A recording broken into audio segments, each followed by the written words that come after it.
Hello buddies, ఈరోజు మనం మజ్జిగ చారు ఎలా ప్రిపేర్ చేసుకోవాలో చూసుకుందాం. దీని గురించి ముందుగా ఒక బౌల్లోకి తగినంత పెరుగుని యాడ్ చేసుకొని విస్కర్ పెట్టి బాగా కలుపుకోవాలి.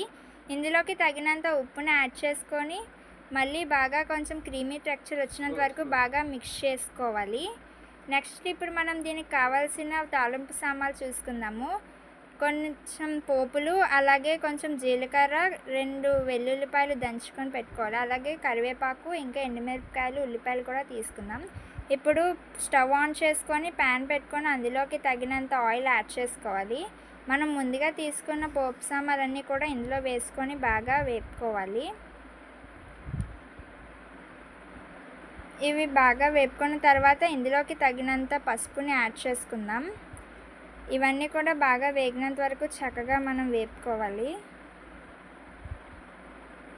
ఇవన్నీ నీట్గా ఇలా మగ్గిన తర్వాత ఇందులోకి ఇప్పుడు మనం ముందుగా పెరుగులోకి ఉప్పు కలుపుకొని తీసుకున్నాం కదా, అదంతా కూడా ఈ పోపులోకి మనం యాడ్ చేసుకోవాలి.